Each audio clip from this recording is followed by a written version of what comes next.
90 साल से फलस्तीनियों को दबाया जा रहा है। यूक्रेन में रशिया हमला करता है तो पूरे पहुंच गए। ये कौन सी मोहब्बत है? गोरी चमड़ी से मोहब्बत है और ब्राउन चमड़ी से मोहब्बत नहीं है क्या आप लोगों को? भारत में हमने एक पोस्ट स्टैम्प निकाला था, सॉलिडेरिटी विद पैलेस्टाइन, वो भी आजकल देख रहे हैं आप लोग। हमारी शुरू से पॉलिसी फलस्तीनियों की तारीफ कर रही है। इसमें शिफ्ट आया जब कांग्रेस की सरकार थी। वायलेंस कोई भी हम कंडेम करते उसको, मगर यहाँ पर जो वायलेंस जो सबसे ज्यादा किया जा रहा है वो तो इजराइल की तरफ से हो रहा है 90 साल से। Yes, and it's a deliberate failure. It's a deliberate failure because it is they who were responsible for the implementation of Oslo Accord. नहीं, आप 90 साल से तो आप मार रहे हैं ना फलस्तीनियों को।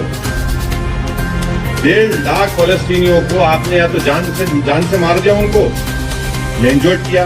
2008 से 33,000 फलस्तीनी बच्चों को आपने उनकी जान ले ली। उसका क्या बोलेंगे? एक और बहुत बड़ा इश्यू है सर, ग्लोबल इश्यू है पैलेस्टाइन और जो इजराइल के बीच में हो रहा है, उसको आप कैसे देखते हैं? अब देखिए, इसको चुनाव से आप मुद्दा बना रहे हैं, उसको लगता है मुझे नहीं, आप चुनाव का उसको मुद्दा बनाना चाह रहे हैं। आप भी हंस रहे हैं।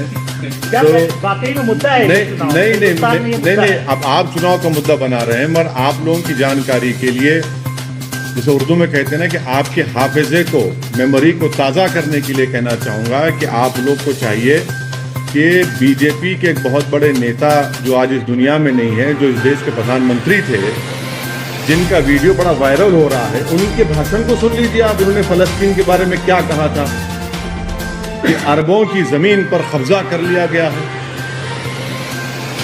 और दूसरी बात यह है कि भारत में हमने एक पोस्ट स्टैम्प निकाला था, सॉलिडेरिटी विद पैलेस्टाइन, वो भी आजकल देख रहे हैं आप लोग। हमारी शुरू से पॉलिसी फलस्तीनियों की ताईद में रही है। इसमें शिफ्ट आया जब कांग्रेस की सरकार थी। उसमें एक शिफ्ट आया। तो ये एक, और फिर पांचवी बात यह है कि ऑस्लो एग्रीमेंट हुआ, और ऑस्लो एग्रीमेंट में कहा गया था कि वेस्ट बैंक और गाजा में इंडिपेंडेंट पैलेस्टीनियन कंट्री बनाया जाएगा। 5 साल जाके 30 साल हो गए। तो इसकी जिम्मेदारी ऑस्लो एग्रीमेंट की सब पर थी, यूएसए पे थी, यूके पर थी, यूरोपियन नेशंस पर थी। तो 5 साल जाके 30 साल हो गए आज आप। और आपको समझना चाहिए कि जो इलीगल सेटलमेंट्स बनाए जा रहे हैं वहाँ पर ऑस्लो एकॉर्ड के खिलाफ, जेनिन रेफ्यूजी कैंप में जाकर आप उनको मारा और पीटा जाता है। ये बात दुनिया जानती है कि वहाँ पर मस्जिद अक्सा है, बैतुल मुक़द्दस है। ये सब इम्पोर्टेंट चीज़ें हैं। आपको दुनिया को ये भी समझना चाहिए कि गाजा की जो स्ट्रिप है,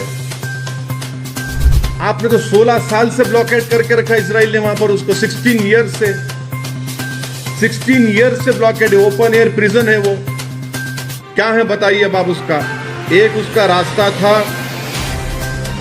दारुल बला में, आपने पेरीमीटर लगा दिया।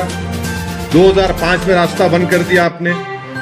इजराइल ने गाजा एयरपोर्ट को 2001 में बर्बाद कर दिया। करीम अबू सालम एक इलाका है, आपने 2008 में इजराइल ने बंद कर दिया। हाँ, फिर आपका गाजा सिटी का 2010 में आपने उसको बंद कर दिया। बेत हनोन में सिर्फ उन्हीं लोगों को क्रॉस करने दिया जाता है जिसके पास इजरायली का इशूड परमिट्स है। राफा जो इजिप्ट में आता है रास्ता, उसमें स्पोरेडिकली कभी भी खोल दिया जाता है।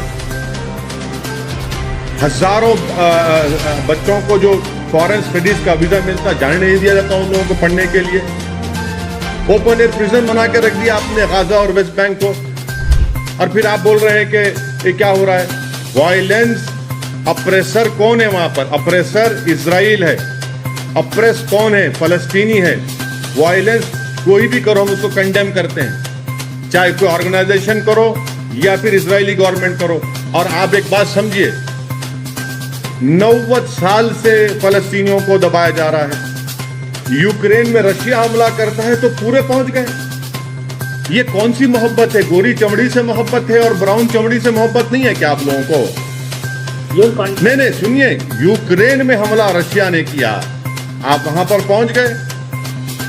ये 90 साल से ये लोग हैं भाई। महात्मा गांधी ने क्या कहा था इन लोगों के बारे में?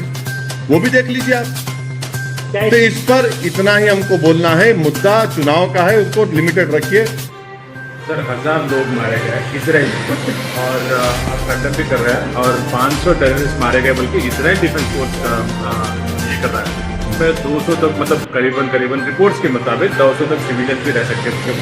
मगर सर ये क्लियरली वॉर बोल के बोल रहे हैं, तो इस पर आपको what do you like to say? Because they're calling it as open war, not an escalation. Israelis also said it's an act of terror. And also they have And then they also said something else. आपको मैं बताना चाह रहा हूँ, ये 90 साल में कितने फलस्तीनी मारे गए, कितने बच्चे मारे गए, कितने लोग जेलों में हैं। ऑस्लो एकॉर्ड में आपको 5 साल में फलस्तीन को बनाना था, फलस्तीन कंट्री को बनाना था, आप 30 साल हो गए। ये सब चीजें हैं ना, सामने आपके हैं। वायलेंस कोई भी को हम कंडेम करते उसको, मगर यहाँ पर जो वायलेंस जो सबसे ज्यादा किया जा रहा है वो तो इजराइल की तरफ से हो रहा है। 90 साल से 90 साल से कैंप डेविड कितने मरतबा हुआ बताइए। वायलेंस के मानते नहीं, वायलेंस को कंडेम करते हैं। अरे भाई, आप जो गाजा वेस्ट बैंक को आप फलस्तीनी मुल्क क्यों नहीं करार देते आप? और आपको तो कोई जो उसमें क्या बोलते हैं उसको, कौन सा लाइन बोलते हैं, जो ग्रीन लाइन की बात नहीं हो रही। आप तो ग्रीन लाइन नहीं बोले, वो दूसरे इलाकों में क्यों नहीं कर रहे आप? विड्रॉ कर लेना था। क्या उसका विड्रॉ करें? आपको मालूम ही नहीं क्या विड्रॉ करें, कुछ विड्रॉ नहीं करे। Do you think global powers have failed Palestine, sir? Yes, and it's a deliberate failure.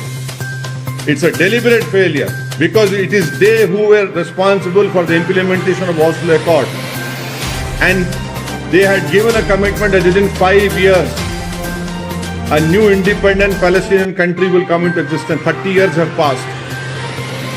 They remained as mute spectators when Israel entered into those areas and started building settlements.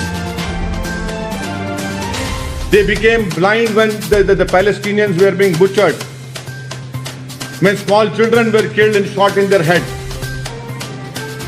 Who's the oppressor over here? From last 80 years, 90 years, issue is going on.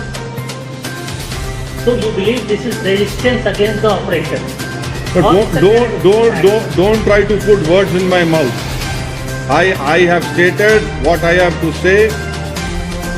आप बोल रहे Israel का prime minister बोल रहे कि छोड़ के चले जाओ, कहाँ जाएंगे?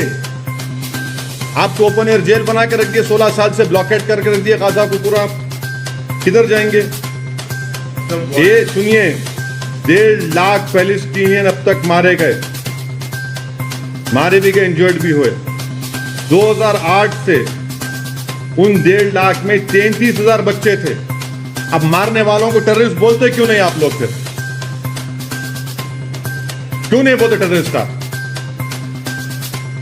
1.5 लाख या तो कत्ल कर दिए गए या फिर इंजर्ड है, और 2008 से 33,000 बच्चे मारे गए उसमें। अब कौन है टेररिस्ट में बताओ आप?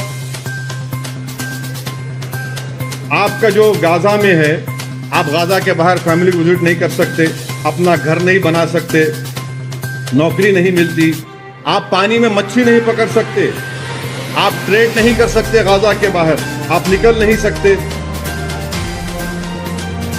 अगर आप सिविलियन को मारेंगे और तो वही ऑर्गेनाइजेशन को मजबूत कर रहे हैं आप। वायलेंस के हम कंडेम करते, वायलेंस नहीं होना चाहिए, मगर ये हकीकत को कौन बयान करेगा, कौन एक्सेप्ट करेगा? यूक्रेन में जो कुछ हो रहा है, तमाम बड़े बड़े ममालिक सुपर पावर एकदम अपने मॉरल्स को दिखाते हैं। भाई ये 90 साल का मसला नहीं है क्या? क्या यूनाइटेड किंगडम ने क्रिएट नहीं किया इसको? अब बताइए, इन चीजों को देखिए। सर 1000 टन बॉम्ब अभी तक गिराया गया है, और 2000 पे गिराया गया है, और इसराइल डिफेंस फोर्स कह रहा है कि हम पीछे नहीं हटेंगे, हम डिफेंड करेंगे। हाँ नहीं, आप 90 साल से तो आप मार रहे हैं ना फलस्तीनियों को। 1.5 लाख फलस्तीनियों को आपने या तो जान से मार दिया उनको, या इंजर्ड किया। 2008 से 33,000 फलस्तीनी बच्चों को आपने उनकी जान ले ली। उसका क्या बोलेंगे आप? क्या बोलेंगे उसको? सर वायलेंस को हम कंडेम कर रहे हैं, ट्रैकर नहीं चलाना, समझे ना? ओएसी के नाम से, मगर हकीकत ये है sir, what do you think where should India stand on this? And आपने कहा कि प्राइम मिनिस्टर जी के मतलब अब अटल जी के वीडियो वायरल हो रहा है और पुराने अपना इंडिया का साथ रहा है पाकिस्तान के साथ, तो अभी जो है where should India stand on this? India should stand with the oppressed who have been oppressed from, and this is our policy also. 80-90 साल से उन लोगों को आप अप्रेस कर रहे हैं। इसराइल के साथ अपना रिलेशन भी देखिए, ऑस्लो पीस अकॉर्ड को इम्प्लीमेंट क्यों नहीं कर रहे आप? और ऑस्लो पीस अकॉर्ड को इम्प्लीमेंट करने की जिम्मेदारी इजराइल की है, जिम्मेदारी इजराइल के कोर्ट में आती है।